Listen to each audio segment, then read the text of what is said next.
Hi welcome back. మీలో ఎంతమందికి పూర్ణం బూరెలు అంటే ఇష్టం కామెంట్ చేసేయండి. మాకైతే ఫేవరెట్ అనమాట. మొన్న దివాళీ రోజు ప్రిపేర్ చేశాను. ప్రాసెస్ చూద్దాం వచ్చేయండి. ఫస్ట్ అయితే పచ్చిశనగపప్పు 4 అవర్స్ నానబెట్టుకున్నాను. తర్వాత కుక్కర్లో వేసుకొని అది మునిగే వరకు వాటర్ వేసి ఉడికించుకోవాలి. అది ఉడికిన తర్వాత లైట్గా స్మాష్ చేసుకొని మన స్వీట్నెస్ తగ్గట్టు బెల్లం వేసుకోవాలి. ఒక గ్లాస్ పప్పు అయితే 1 గ్లాసున్నర వరకు బెల్లం వేసుకోవచ్చు.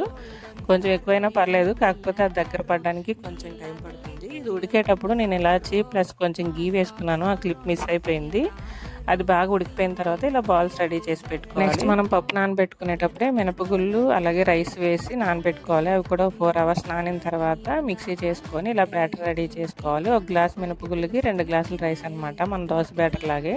అందులో కొంచెం సాల్ట్ వేసుకొని మన శనగపప్పు బాల్స్ ఉన్నాయి కదా, అవి డిప్ చేసి ఇలా బూరెలు వేసుకొని ఫ్రై చేసుకోవడమే. టేస్టీగా మన బూరెలు అయితే రెడీ అయిపోయినాయి. కొన్ని షేప్ అవుట్ అయినాయి కానీ టేస్ట్ మాత్రం సూపర్ వచ్చింది. వీడియో నచ్చితే ఒక లైక్ ఇచ్చి సబ్స్క్రైబ్ చేసుకోండి.